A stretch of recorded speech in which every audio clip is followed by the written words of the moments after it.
WhatsApp was founded in 2009 by Brian Acton and Jan Koum, both ex-Yahoo employees, as an alternative to expensive SMS services. The app allows users to send text messages, make voice and video calls, share images and other media such as documents, contacts, and user location.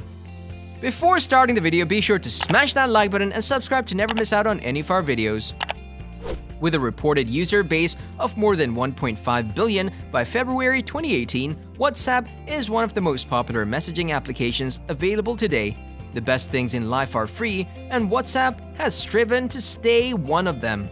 There has been widespread speculation slating some perfectly ethical and some rather underhanded ways in which WhatsApp might have been making money off you.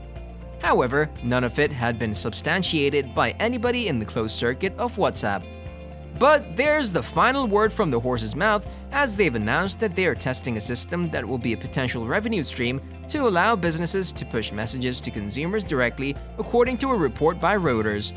But the question of how does WhatsApp makes money has been in the minds of everyone ever since the beginning, as WhatsApp proudly expresses its views against native advertisements and hasn't been charging its users for a long time. There surely are some big plans in the minds of developers and Facebook regarding its revenue model. Unlike most other applications, WhatsApp does not earn revenue through advertisements. WhatsApp was developed as an ad-free platform with a focus on providing a great user experience, and ads significantly damage that user experience. The founders of the company wanted to create an instant messaging platform for users and not for large corporate entities to place ads. However, at the same time, they had to pay their bills as well. They wanted to create an instant messaging platform for the users and not for the big companies to place ads, but at the same time, they had to pay their bills. So they decided to come up with a paid version of the application where they charge an annual fee of $1 from the users. WhatsApp got its first round of funding of $250,000 by 5 ex-Yahoo friends who were granted a co-founder status. The second and third round of funding was carried by Sequoia Capital, which invested a total amount of $60 million, $8 million in 2011 and $52 million in 2013 in WhatsApp Incorporated. This was the only source of income for the 50 staff members of WhatsApp. There wasn't much expenditure involved in running the application. The primary cost included sending a verification code to the users. This is why WhatsApp waived off the $1 subscription fees. The strategy of the founders was to position the brand as a synonym for an instant messaging application. This required them to capitalize on the network effect. This strategy of creating a network first and money after proved to be fruitful.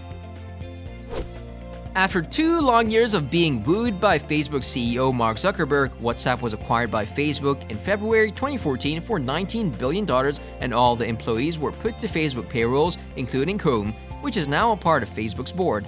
The next strategy of the founders was to position the brand as an instant messaging application. This required them to focus on gaining as many users as they could. The strategy of creating a network first and money after proved to be very beneficial because WhatsApp was acquired by Facebook in February 2014 for $19 billion, and all the employees were put to Facebook payrolls.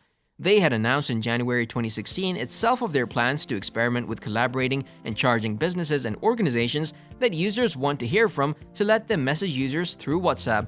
Having said that, the company has reportedly already been surveying users to understand to what extent and in what areas would they like to send and receive communication to business in order to rip out the scope for spam as far as possible. This API could have use cases like users talking to a bank about a fraudulent transaction or to an airline about a delayed flight.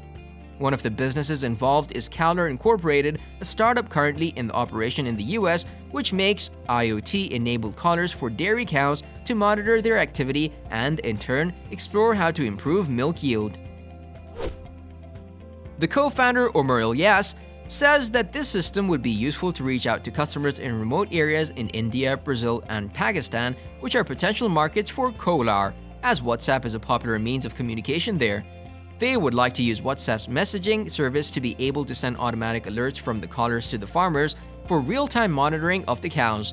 It represents a huge opportunity because in all the big dairy markets, India, Brazil, Pakistan, a lot of farmers have access to WhatsApp, he said in a phone interview. Reportedly, WhatsApp has even struck a deal with the seed stage accelerator Y Combinator to invite their startups to participate in early trials, even though the spokespersons at WhatsApp and Y Combinator have not confirmed this. Reuters cites the messages and emails exchanged on a YC forum as the source of this information. Facebook had new plans for WhatsApp. The company launched the WhatsApp business application, which lets users build their business profile and become a verified business on WhatsApp. The verified businesses can create their business profile along with certain important links to their website or Facebook page. Setup autoresponders can even link their landline numbers with WhatsApp and can even integrate the WhatsApp for Business API with their product offering. The WhatsApp business application is currently free to download and use for all businesses.